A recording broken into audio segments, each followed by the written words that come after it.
Hey, you guys. The book that I'm reviewing this week, I mean, if you looked at the title, you already probably know why I picked this one. What actually ended up happening was that I've been reading a lot of stuff on my Kindle Unlimited. So all of these that I have been doing like the last few weeks and the ones that I'm probably going to be doing in the foreseeable future are ebooks. So I'm not going to have them to hold up, which kind of sucks, but whatever. I'll just like put them up here somewhere in the video.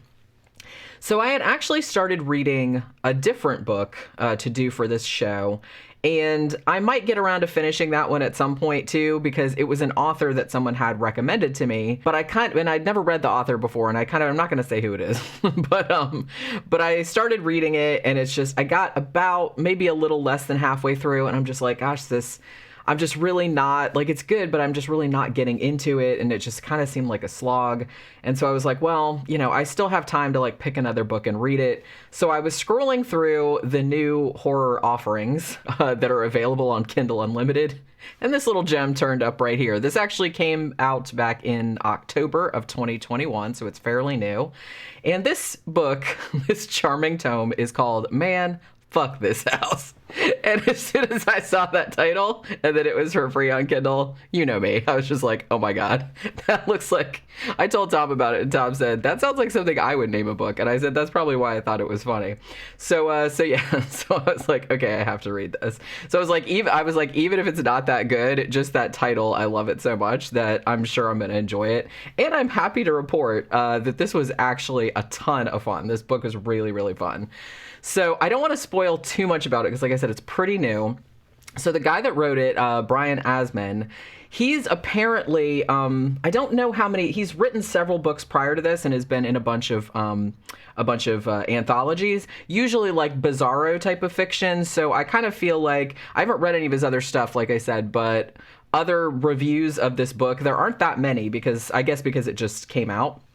But other reviews of this book, some people said that this book was a little bit different than what he would normally do, in the sense that I don't know if they meant that it was kind of more normal than what he would usually do, because I kind of thought that was like the unspoken implication, but I could be totally wrong.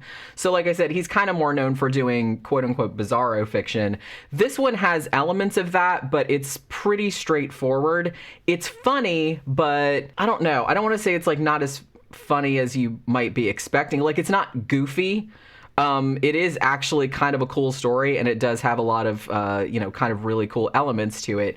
It's sort of like a haunted house story. I mean, it is a haunted house story, but it goes in some directions you maybe don't expect, which, like I said, that kind of ties in with the whole bizarro thing, which I don't really want to spoil, because I went into this book only knowing, oh my God, that's an awesome title, and I really like the cover as well. So and I didn't know anything about it. I didn't even read the synopsis. I was just like, with that title, how can this be bad? And it's not. It's not. It was actually quite wonderful.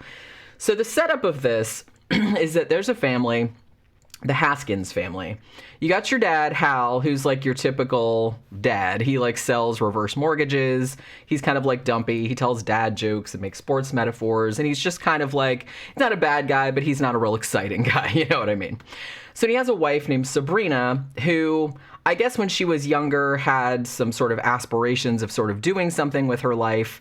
But she's kind of one of those women that, you just kind of like end up in this place, and she's not unhappy, but she didn't really mean to be there. So she ends up married to Hal, and she's like, I love him, maybe. It's like, she doesn't really think all that much about it. She ended up having 2 kids. She has like a daughter and a son, and ended up being a homemaker, which is something that she didn't really expect. So she's sort of like dissatisfied with her life. Like I said, not unhappy, but kind of feel like she never lived up to her true potential, and that she kind of got, sort of maneuvered into these situations without really, she didn't have a lot of ambition, and ended up somewhere she didn't expect to. So they also have 2 kids, Michaela, the daughter, who I think is 10 or 12. I can't remember how old she was. She's a little bit older. And then there's the youngest son, whose name is Damian. And the reason that his name is Damian is because when Sabrina had him, I guess like she wasn't expecting it, and she didn't really jibe with the kid right away. And her and this kid, this is actually one of the funniest things about this book, is that her and the kid have a real contentious relationship. She just cannot bond with him at all, but a lot of it is because some of the chapters are told from the kid's point of view, from Damian's point of view.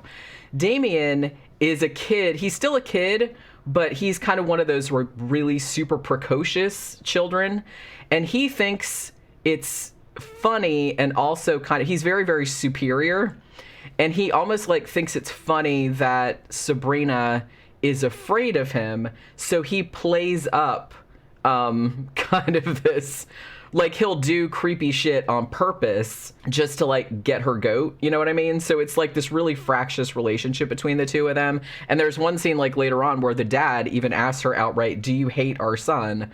Just because she can't, you know, she can't really talk to him, she can't really relate to him because the kid is weird. But like I said, the kid's weird on purpose. Like when his internal monologue is going, you can see that he's just a very, very intelligent child, but the fact that he kind of thinks everyone else is an idiot. He's one of those kind of like intelligent people, even though he's only like 8 or 10 or something. So he's like that, but he just finds it amusing that his mother thinks that he's like a demon child. So he tries to like play that up just to scare her. So there's that kind of whole thing going on too. So they lived in this one place, and then the dad, Hal, he gets a transfer to this kind of small town.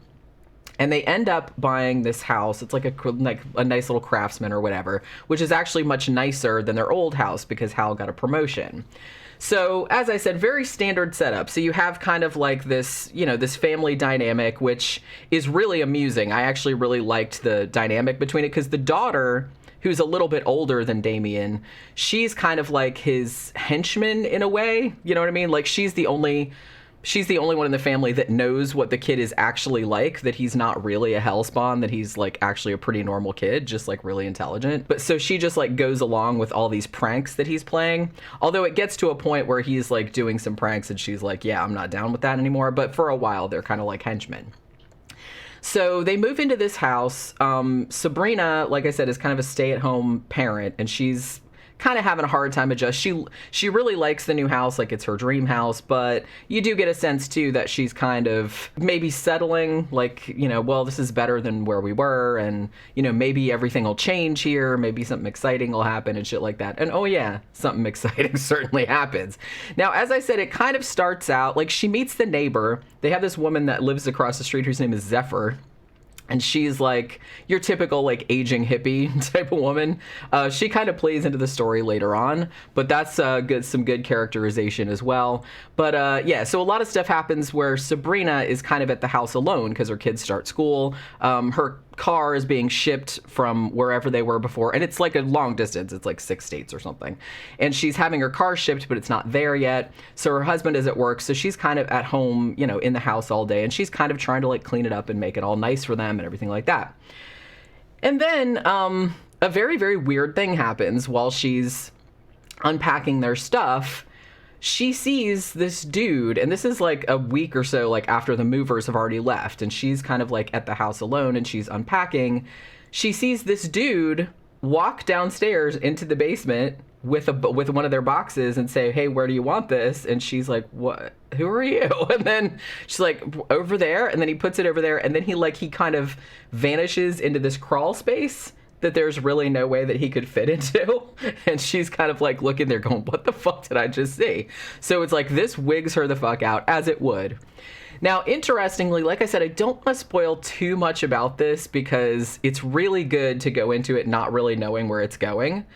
There is some ambiguity over what she's seeing really what's going on, or is she losing it? Because for a long time her family thinks she's losing it, which, like I said, that's pretty common for haunted house stories. But this story has a lot of elements to it that are kind of unique for like a haunted house story, even though the structure of it is kind of like a traditional haunted house story. But the characterization and the directions that it goes in kind of really make this one a very, very fun experience. Interestingly, and one thing, and I will say this, even though it's not entirely a spoiler, but the things that she sees in the house, you know how most haunted house stories, like fucked up shit starts happening in the house, but it's usually like malevolent, or even if it doesn't start malevolent, it's kind of like scary. Now this is kind of scary too, but all of the stuff that happens initially is stuff that is helpful to Sabrina in particular. You know what I mean? It's kind of stuff like I said, she sees a dude that's just like carrying her boxes that was too heavy for her to carry, or she'll think about taking a bath and she'll go up in a really nice warm bath that's been drawn for her and stuff. So it's kind of like at first that the haunting is sort of catering to her whims. And that's kind of as far as I want to take it, because when I got to that point, I'm like, whew, this is like an interesting wrinkle, because normally haunted house stories, like they're either doing like indifferent shit, like, closing doors or whatever, or they're doing some stuff that's like actively malevolent. And this one starts out kind of different to that. And that was like really intriguing, because I was like really interested to see where it would go. So, but like I said, this is a fairly new book, and if you have Kindle Unlimited, you can read it for free. So I actually would recommend that you go read this, as apparently it's not as off the wall maybe as some of his earlier stuff, at least according to some of the reviews I've read. I don't know, because I haven't read them, but this was really, I'm really glad I picked this one because like I said, I thought that title is like so awesome that it's like, even if it's not that good, that's still, I still love the title. But happily, I had a great time with this. Honestly, I think I might have read it in a single sitting, or maybe like a sitting and a half or something like that. It just flew by, and I just had such a great time with it. It's just so fun. Like, all the characters are fun, especially that kid, Damian, this like kind of demon child. I saw one reviewer that said he kind of reminded her of Stewie, like from Family Guy. And yeah, I wasn't thinking that when I read it, but when she brought it up, I was like, yeah, I see what you're saying with that, where he's kind of like this super genius, but he's like real superior, but he is